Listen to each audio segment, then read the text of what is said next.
문제 풀이 같이 할게. 그림은 음극선의 성질을 알아보기 위한 몇 가지 실험 결과입니다. 음극선 실험은 이제 톰슨이 한 거죠. 톰슨이 이 자기장 속에서 이 음극선이 휘는데, 이 휜다라는 것은 이제 음전하를 띠고 있다, 음전하를 띠고 있다라는 걸 의미하고요. 그 다음에 이게 그림자가 생기면 직진성이 있다, 직진한다, 직진성이 있다. 왜냐면 휘면은, 이렇게 휘면은 그림자가 안 생깁니다. 원래 직진성이 있다라는 거고, 바람개비가 돌아가는 거는 질량을 가진 입자다, 질량을 가진 입자다, 이런 거 설명하는 거죠. 직진하고 전하를 띄지 않는다 틀렸고요. 그 질량을 가진 입자다, 그 기억티그 고르시면 됩니다. 그래서 그걸 이제 전자라고 이제 부르는 거죠. 처음에 실험은 음극선이라고 불렀는데, 처음 했을 때는 근데 나중에 이제 질량을 가진 입자이고 마이너스 전하를 띄고 있구나, 그런 걸 알고는 이제 입자, 전자라고 부르죠. 전자를 발견한 거고요. 그 톰슨이 이제 전자를 발견한 거야. 위에 있는 거랑 똑같은 거야. 이제 브라운관 TV가 그 뒤에 원래 전자총이라는 걸 쏩니다. 브라운관 TV에 그 뒤에 전자총이 있어서 전자가 휘어지게 만들어 가지고 스크린에 이렇게 발광 물질을 이렇게 묻혀놔요. 발광 물질이 전자가 와서 부딪히면 빛이 반짝하고 나는 거예요. 예, 그런 식으로 이제 원래 TV가 원래 그렇게 만들어졌었어요. 예전에 브라운관 TV는. 근데 이거는 근데 전자 발견했다, 뭐 이런 의미가 있어. 전자 발견했다. 예, 이 문제는 좀 어려운데, 자, 그러니까 답이 안 되는 걸 지우시면 됩니다. 수소 원자 선 스펙트럼이 불연속적이다. 요거는 이제 보호 원자 모형으로, 이제 보호의 원자 모형으로 해석할 수가 있고, n이 2에서 1로 전이할 때 자외선 방출한다. 이것도 이제 보호의 실험이랑 관계가 있고요. 얇게 만든 박판에 알파 입자를 쏘면은 대부분 통과한다. 이거는 이제 원자핵 발견할 때 러더퍼드 실험이죠. 러더퍼드 실험입니다. 근데 네온의 전자에서 ES 오비탈보다 EP 오비탈의 에너지 순위가 더 높다. 뭐 아직 오비탈을 안 배워서 잘 모르겠지만, 아무튼 이거는 이제 오비탈에 관한 거고, 현대적인 원자 모형, 현대 원자 모형이죠. 현대 원자 모형입니다. 아직 오비탈 오늘 배워야 되는데, 아무튼 다 아니고 얘만 지금 고르시면 되는데, 전자랑 그 뭐 원자가 전자 뭐 이런 것들이 물분 그 일정하기 때문에 물 분자가 형성될 때 항상 수소 2개랑 산소 원자 1개가 결합하거든요. 근데 뭐 이런 식으로 결합하게 되면 질량비가 1대8로 일정하게 되는 건데, 이렇게 결합할 때 전자들이 관여를 하는 거죠. 그래서 여기서 고를 건 5번밖에 없습니다. 다른 거는 다 안 되고요. 예. 결합을 할 때 전자가 관여하는데, 그 전자 발견하는 실험이랑 관계가 있습니다. 답 5번 해주시면 되고요. 그 다음에 3번에 알파 입자를 이제 충돌시키는 그런 실험인 거죠. 알파 입자를 쏴서 원자핵 발견하는 실험인데, 원자핵이 있어야 되잖아요. 그쵸? 원자핵이 표현된 게 나랑 답니다. 근데 다는 이제 특정 궤도를 돈다. 보호의 원자 모형이고, 이건 보호의 원자 모형이고, 이건 러더퍼드 원자 모형이고, 이거 원자핵이 없는 거예요. 이거는 이거 원자핵이 없고, 이거는 톰슨의 모형이죠. 자, 그래서 알파 입자가 큰 각도로 산란되는 게 있습니다. 근데 대부분이란 말 때문에 틀렸구나. 대부분 산란되는 게 아니라 뭐 2만 개 중에 한 개, 일부분, 아주 일부분은 산란될 수 있습니다. 실험 결과로 원자 모형이 나가 제한된 거다. 나가 제한된 거예요. 이 원자 모형 나와 다는 실험 결과를 설명할 수 있다. 왜냐하면 핵이 있잖아. 이게 핵. 원자 핵이 표현됐기 때문에 요거나 이 실험이 일어나는 거는 맞죠. 대부분 통과하고 큰 각도로 산란하는 게 몇 개 있을 수 있죠. 네, 그 답은 디귿만 고르시면 되겠네. 2번 고르시면 되고요. 넘어가겠습니다. 그 다음에 알파 입자 산란 실험인데, 실험 결과 보면 이제 대부분 통과를 하고 극히 일부분만 크게 휘어지거나 튕겨져 나왔다. 자, 원자핵은 크기가 매우 작고 원자 질량의 대부분 차지합니다. 이런 내용 다 외우셔야 되는 거예요. 이런 내용 외우셔야 됩니다. 원자핵은 크기가 작고 근데 질량은 대부분 차지하는 거고요. 원자핵이 원자 공간의 대부분 차지하고 있는 게 아니고 대부분은 빈 공간이고 질량의 대부분을 차지하고 있다. 이러면 또 맞는 이야기고요. 원자의 마이너스 전하는 원자핵에 밀집되어 있다. 아니죠. 왜냐면 알파 입자라고 하는 애가 알파 입자가 헬륨의 원자핵이에요. 그러니까 양전하를 띠고 있는 애를 튕겨내려면은 원자핵은 플러스 전하를 띠고 있어야 됩니다. 기억만 고르시면 되죠. 1번이죠. 자, 그 다음에 이거는 이제 동위원소에 관한 문제인데 양성자 원래 이제 중성원자의 경우에는 전자랑 양성자수가 같고 중성자랑 양성자수 더하면 질량수가 돼야 되는 거죠, 그렇죠? 네, 그래서 요거는 8이면 되겠네, 그렇죠? 여기 두 개 더하면 질량수 돼야 되니까 14면 되고. 근데 여기에 이제 전자가 8개니까 양성자도 8개니까 요 두 개 더하면은 16 이렇게 되겠네요. 근데 이제 화학적 성질은 양성자 수에 의해 결정되기 때문에 A랑 B가 성질이 같은 거고요. A랑 B랑 나와 다의 합은 다다라고 되어 있는데 나와 가와 나의 합은 다 안 되네요. 라여야 되는데 다 안 되네요. 라는 가의 2배이다. 라는 가의 2배이다. 맞네. 그 지금 맞습니다. 답 2번. 5번이 2번 답이고요. 그 다음에 원자 번호랑 원자 번호는 양성자 수랑 같은 거 아시죠? 양성자 수랑 같은 거고 그 다음에 이제 중성자 수 나왔으니까 질량수도 나올 수 있습니다. A의 양성자 수와 중성자 수는 같다. 같죠? 6대6 같은 거고요. B와 C는 동위원소다. B랑 C는 양성자 수가 같으니까 같은 원소인데 중성자 수가 달라서 질량수가 다른 동위원소 관계에 있는 거죠. B와 C는. C와 D는 전자수가 같다. C랑 D는 전자수 다르죠. C는 8개 있고 D는 10개 있기 때문에 뭐 중성자수가 같다라고 전자수가 같은 건 아닙니다. 3번. 이번은 3번이고요. 그 다음에 7번에 지금 얘네들은 전자가 하나 있어. 그러면은 요게 양성자야. 요애가. 그럼 둘 다 같은 수소고요. 얘는 삼중수소고 얘는 중수소고 얘는 이제 양성자 2개 있는 거지. 전자 2개 있고 그럼 헬륨인데 헬륨 3이죠. 얘는 헬륨 3. 왜냐면 그 질량수가 3이기 때문에 얘는 이제 수소인데 삼중수소고 얘는 질량수가 2인 중수소입니다. X와 G는 동위원소다. 아니죠. 다른 원소지. 다른 원소. 동위원소 아닙니다. 그다음에 이제 질량수가 G가 Y보다 크다. 둘 다 질량수 3대3 같죠? 중성자수가 가장 많은 원소는 Y다. 얘가 제일 중성자 2개네. 얘는 중성자 하나밖에 없습니다. 지금 3번 답이고요. 7번에 3번. 그 다음에 8번에 자 평균 원자량 구해야 되는데 평균 원자량 구하려면은 원래는 이러지는 않아요. 존재 비율이 12가 훨씬 더 많습니다. 12가 더 많은데 근데 일단 문제로 내기 위해서 이렇게 존재 비율을 이제 다르게 했는데 아니구나. 탄소가 아니구나. 탄소가 아니었네요. 그러니까 원자 번호가 10이야. 탄소 아니네. 그러면은 이제 나트륨 마그네슘이군요. 마그네슘이네. 근데 그러면 뭐 이럴 수도 있겠지. 마그네슘은.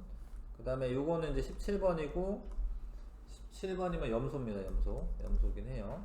외우는 게 좋긴 하고 평균 원자량은 12 곱하기 100분의 80 더하기 13 곱하기 100분의 10 존재 비율을 곱해서 이게 평균 구하는 식이죠. 14 곱하기 100분의 10 하면 평균값 나오고 이거 계산하면 얼마가 되지? 이거 나와요. 24.3? 네. 이거 계산하시면 되고 24.3 나온대. 마그네슘의 평균 원자량 24.3이고요 나에서 자연에 존재하는 비율은 35.5가 되려면 요거 2개 더하면 35거든요. 35 질량수가 내가 잘못 계산했다. 이거 여기 잘못 계산했는데 이거 12로 하는 게 아니라 이제 이 두 개 둬야 되니까 질량수가 24죠? 네. 24고 그렇게 해도 이거 나온다 이거죠? 내가 이거 잘못 썼는데 방금 지금 그냥 중성자수만 썼는데 12 더하기 12에서 질량수 24 돼야 되죠? 24. 그 다음에 요거는 25네 25. 그 다음에 26 미안. 이렇게 한 다음에 이제 평균값 구하는 거고요. 그 존재 비율이 이제 요 둘이 더하면 37입니다. 37. 이게 35.5가 나오려면 얘가 3대 1이어야 돼. 3대 1. 3대 1이어야 됩니다. 3대 1. 3대 1인 거 맞고요. 그다음 가의 동위원소 A와 C 중 1g에 들어있는 원자수는 A가 가장 크다. 그렇죠. 왜냐면 얘가 이제 존재 비율이 80이라는 거는 뭐 1g에 들어있건 뭐 100g에 들어있건 뭐 우리나라에서 측정하건 미국 가서 측정하건 다 이런 거예요. 다. 전 지구적으로 다 80대 10대 10으로 있는 거는 다 전 지구적으로 똑같은 겁니다. 그래서 A가 원자수가 가장 많다. 8번에 5번 답으로 하시면 되고 그 다음에 요거를 원래 식으로 써서 계산하려면 35인회가 뭐 이렇게 원래는 이렇게 얘기했죠. 뭐 100분의 x만큼 있다 더하기 37인회가 100분의 100-x만큼 있다. 그거를 이제 계산했을 때 35.5가 나와야 돼. 뭐 이렇게 해야 되는데 이거는 약간 이제 시소나 지렛대 원리처럼 계산하시면 더 편한데 무슨 얘기냐면 얘가 35인회랑 37인회가 있어요. 근데 평균값이 35.5야 여기야. 35.5야. 그럼 얘가 평균이 여기가 되려면 여기가 훨씬 더 얘가 3배는 많아야 되는 거예요. 얘가 지금 떨어져 있는 거리상으로 3대 1인데 얘 개수가 3배 더 많아야지 평균값이 얘가 됩니다.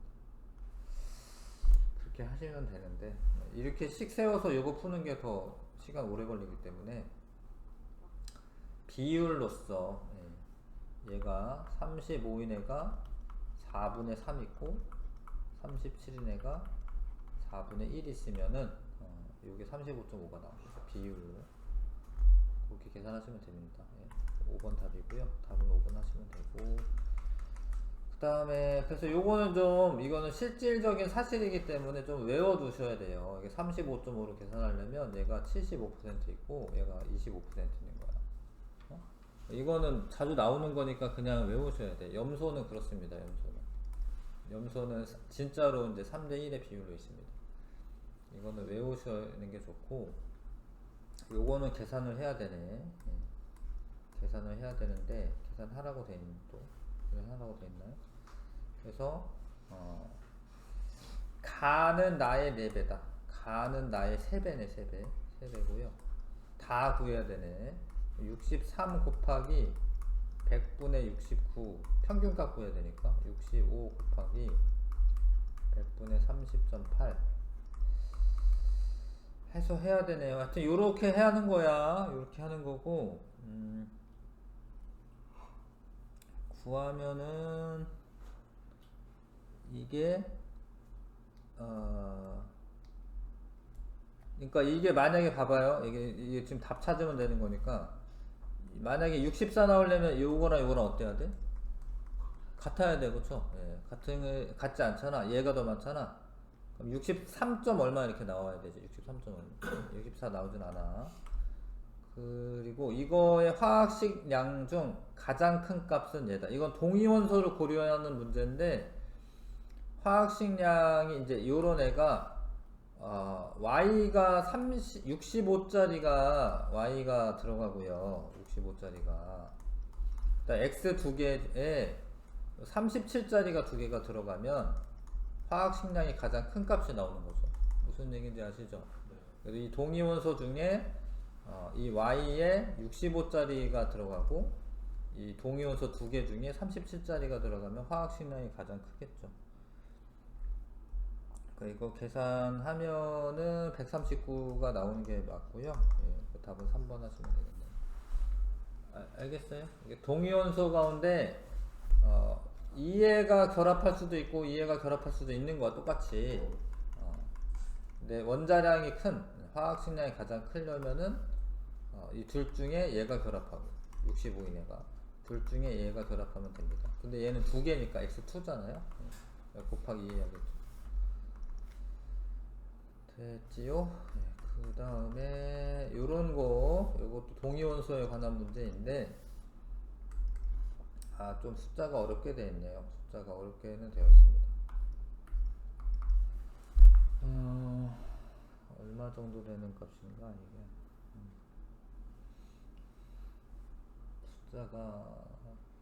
숫자가 이렇게 복잡하게 뭐 문제 나오지는 않을 것 같은데 100분의 이러면은 대략 얼마지? 제가 분수로 고치면 얼마지?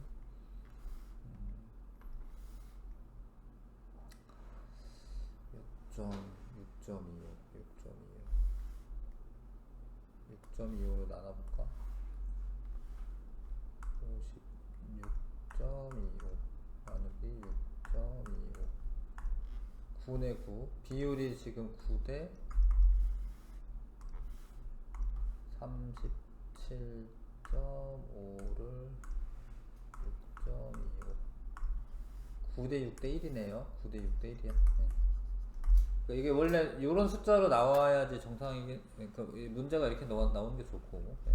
그럼 이거는 무슨 얘기냐면 전체 뭐 16분의 9라는 거잖아요, 그쵸? 네. 요거는 전체 16분의 6이라는 소리고, 16분의 6. 16분의 6 맞네. 네. 그러면 이거는 16분의 1이네요. 그러니까 근데 요 x2라고 하는 애가 요 3개밖에 없잖아요, 그쵸? 3개밖에 없으면은 요 두 종류의 동위원소만 존재해야지 3개가 나오는 겁니다. 그러니까 이 서로 질량수가 다른 두 종류가 있어야지 3개가 나오는 거예요. x2를 구성할 때 a라는 애 2개가 결합한 거랑 C라는 애가 2개가 결합한 거. 그 다음에 X2가 될 때 하나는 A고 하나는 C면은 요거는 A 더하기 C의 절반의 2배죠. 뭐 똑같은 얘기긴 한데. 그래서 B가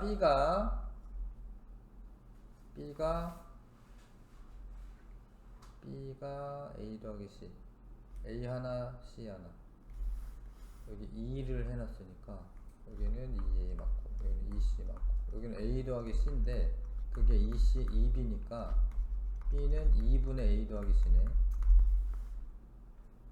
이해하실까? 이렇게 되는 거 이해하실까요?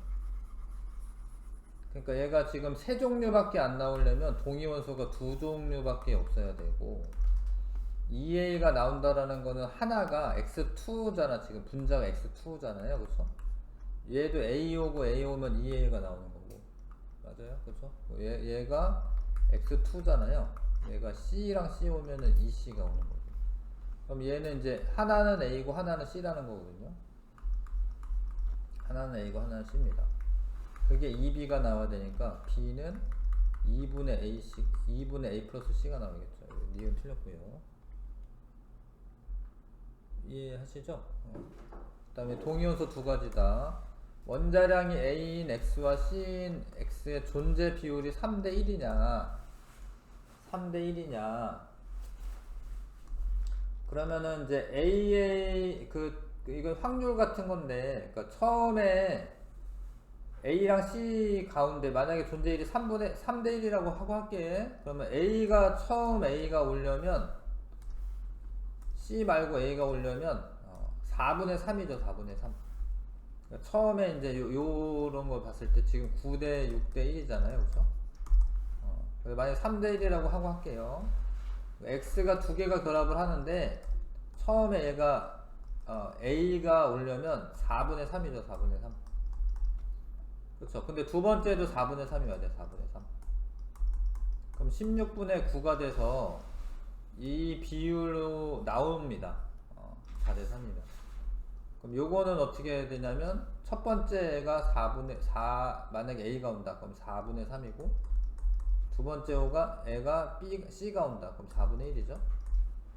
근데 이런 경우도 이 분자량이 나올 수가 있는데 첫 번째가 4분의 1 C가 와요. 첫 번째. 그 다음에 두 번째가 A가 옵니다. 그럼 이 경우도 어찌됐건 분자량은 얘랑 똑같잖아. 그쵸? 네. 그래서 이 확률의 2배를 해주셔야 되고요. 그럼 16분의 6이 되겠지. 이제 16분의 6 나오는 게 맞고 둘 다 C가 오려면은 4분의 1이고 두 번째도 4분의 1이니까 확률이 16분의 1이 됩니다. 그러면은 9대 6대 1 나오는 거 맞죠? 그쵸? 그래서 3대 1의 비율로 있어야지 요 9대 6대 1의 비율이 나오는 거죠. 지금만 맞는 거 답이 10번에 2번 하면 됩니다. 아실까요? 이거 좀 연습 좀 해야 되는데